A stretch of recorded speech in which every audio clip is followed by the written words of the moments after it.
अस्सलाम वालेकुम जी। इस खित्ते के हवाले से बहुत बड़ी खबर है और उस खबर के कॉन्सिक्वेंसेस जो हैं वो हम पहले भी थोड़े से पार्टली डिस्कस कर चुके हैं, लेकिन नई हमारे इल्म में आई है तो हमने कहा कि वो हम आपको, यार ये जो मैं करता हूँ ना, ये स्टाइल होता था हमारे ज़माने के अंदर ना, जो ड्रामे का या फिल्म का हीरो होता था वो करता था। मुझे कुछ नज़ला ज़ुकाम नहीं लगा हुआ, बाज़ लोग इस पर भी इतराज़ करते हैं, ये स्टाइल होता था है। और मैं स्टाइल मारता हूँ अपनी जवानी वाला।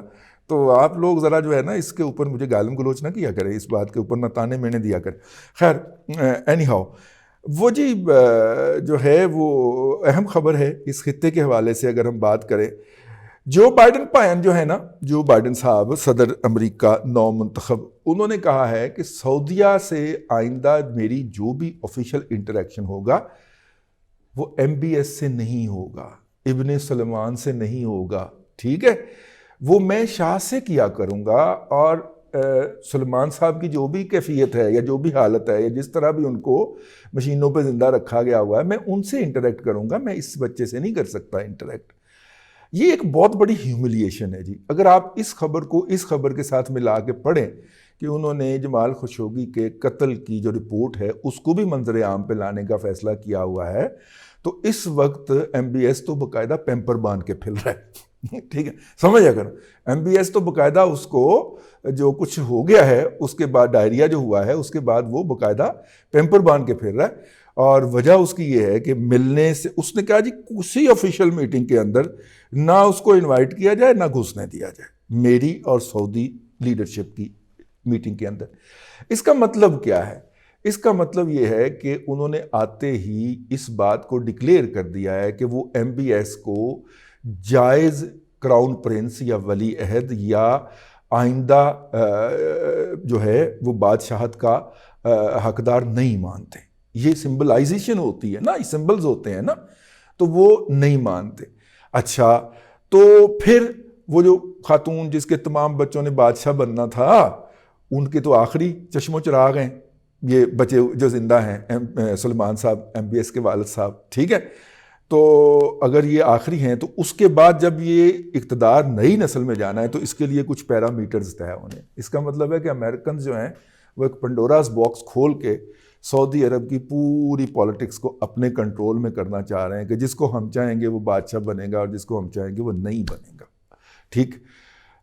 ये वो अहम मसला है जिसके बाद जो है MBS ने वो तमाम गाजरें जिनके ऊपर उन्होंने मूत दिया था या पेशाब कर लिया था उस बांदर की तरह, कि जिसका पेट भर गया था तो उसने फिर पेशाब कर दिया था बाकी गाजरों के ऊपर। तो जब अगले दिन भूख लगी तो फिर वो एक एक गाजर उठाता जाता था और ये कहता था कि नहीं इस पे भी नहीं छींटे पड़े थे, अच्छा नहीं इस पे भी नहीं छींटे पड़े थे। तो MBS ने वो तमाम गाजरें उठा के दोबारा खाना शुरू कर दी हैं। और उसकी सबसे बड़ी मिसाल ये है, ये हमें उनके यूट्यूबर्स से पता चला है कि जनाब ऑयल सिटी बनने जा रहा है। भाई हम तो उस वक्त ही पिट रहे हैं कि आप हमारे वीलॉग उठा के देख लीजिए कि CPEC सऊदी अरब के बगैर मुकम्मल नहीं है, ठीक है। और क्योंकि जो CPEC का बुनियादी इशू जो था या जो बुनियादी पॉलिसी या स्ट्रेटजी थी या इसकी जो मुबादियात थी जिसके ऊपर पूरा CPEC खड़ा किया गया, वो 1 पॉइंट एजेंडा था। वो एजेंडा क्या था? तेल सऊदी अरब का, रिफाइनिंग पाकिस्तान में और इस्तेमाल चाइना में। ये 1 पॉइंट एजेंडा था और उसके लिए ऑयल सिटी ग्वादर के मुकाम के ऊपर होगा। सऊदी अरब का तेल लेके वो जहाज़ आएंगे, वहाँ पे लगेंगे, रिफाइनिंग होगी और रिफाइनिंग करने के बाद जो है वो सऊदीज़ जो हैं वो जो सऊदी जहाज़ जो लेके जाएंगे या उसको पाइप्स के ज़रिए जो है वो चाइना भिजवाया जाएगा। यहाँ पे मैं एक बात या क्लैरिफिकेशन करता चलूँ, इंडिया से ख़ास तौर पे और पाकिस्तान के अंदर से जो हमारे नाकद हैं वो कहते हैं ये गैर मुस्लिम पे बात करो ना, जो गैर मुस्लिम पे बात करते तुम्हारा मुंह सड़ता है। आपकी पैदाइश अभी बाद में हुई है, ठीक है। हम इस मौजू के ऊपर कॉम्प्रिहेंसिव और जामे किस्म के वीलॉग जो है वो कर चुके हुए हैं, आप वो मुलाहिजा फरमा लें, ठीक है। वो चूंकि यूथिया हैं, वो इंडिया के यूथी है ना, ठीक है, या पाकिस्तान के यूथी हैं, ठीक है। उनकी पैदाइश जो है ना वो बाद में हुई है और वो समझते हैं कि तारीख 1992 के बाद शुरू हुई थी, उससे पहले इंसान झींगा लाला होर कार के पत्ते बांध के फिर रहे थे, ठीक है, करते हुए। झिंगाला लाहौर, झिंगाला लाहौर। ठीक है, इसलिए उनकी खिदमत में अर्ज़ है कि वो पुराने जाके ज़रा डुबकी मारें। 1 साल पहले हम इस मौजू के ऊपर 3 वीलॉग्स की एक सीरीज़ कर चुके हुए हैं, बड़े कम्प्रिहेंसिव वीलॉग थे, हमने अपना नुक्ता नज़र भी बयान किया था और उसके हवाले से भी किया था। नंबर 2, अच्छा नंबर 3 जो आज की इम्पॉर्टेंट ख़बर है इस हवाले से अगर हम बात करें तो पाकिस्तान के वज़ीर आज़म जो हैं श्रीलंका के दौरे पे हैं।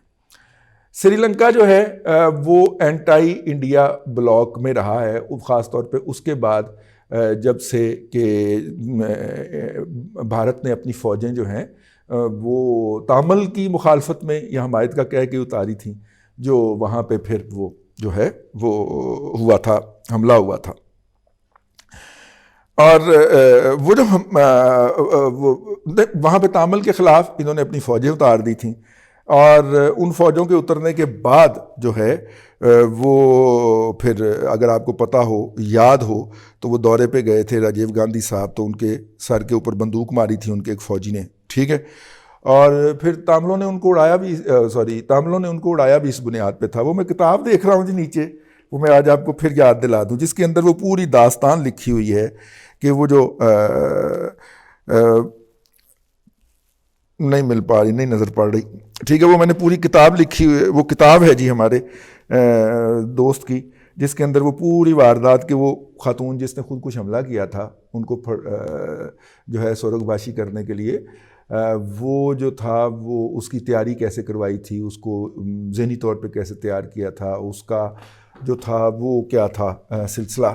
ठीक है, तो वो सारी उसमें वारदात लिखी हुई है। लेकिन बहरहाल उनके साथ हमारे 2 लेवल के ताल्लुकात हैं। एक तो वो चूँकि इंडिया से ऑनियन और पोटैटो नहीं लेते, तो उनको जब हमारे यहाँ फसल आती है तो हम बड़ी तादाद में उनको एक्सपोर्ट करते हैं, और चाहे हम उनसे बस वैसे ही देते हैं थोड़ी बहुत, वरना हम इंडियन से चाय ख़रीदते हैं कीनिया के ज़रिए।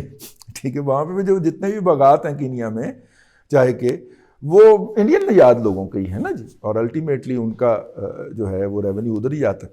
तो कहने का मतलब ये है कि हमारी दोस्ती उनके साथ इतनी के है, लेकिन वो जब भी उनको ज़रूरत होती है असला वसला जो होता है, टैंक शैंक, ये वो जो मल्टी बैरल रॉकेट गन वगैरह जो हम कोटा रिसर्च लेबॉर्ट्री में डिज़ाइन करके बनाते हैं, ठीक है, वो भी हमसे वो ख़रीदते हैं। वो छोटा मोटा असला भी जो होता है सस्ता वस्ता, वो हम उनको दे देते हैं।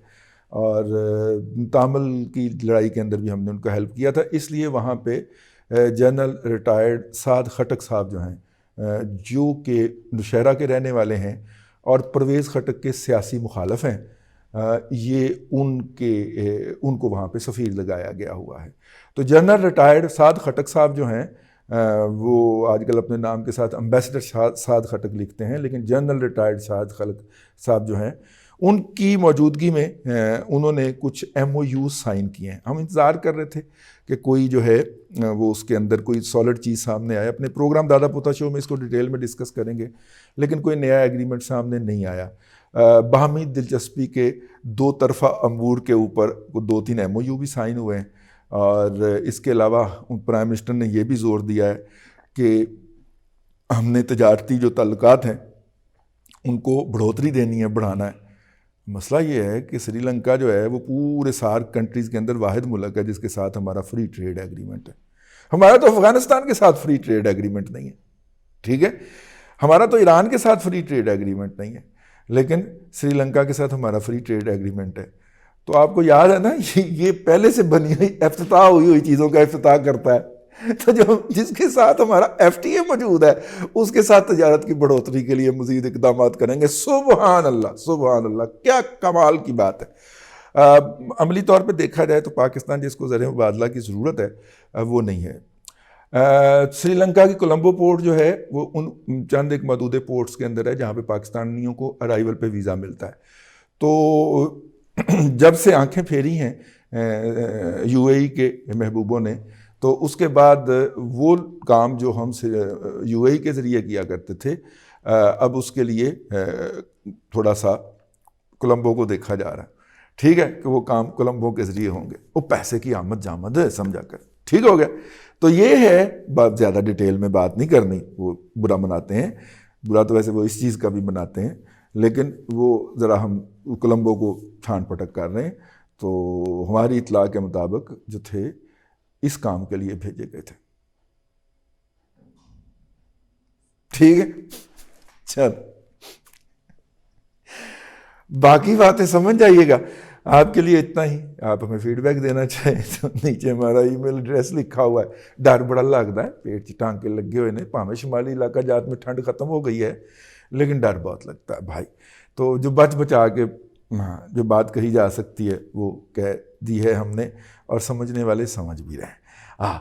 फीडबैक देना चाहें तो नीचे ईमेल एड्रेस है, हमारे 2 अदद अकाउंट्स भी हैं, और हमारे पेज को लाइक भी कर दें। अल्लाह आपको आसानियाँ अता करे और आसानियाँ खल्क़ खुदा में तकसीम करने की तौफ़ीक अता करे।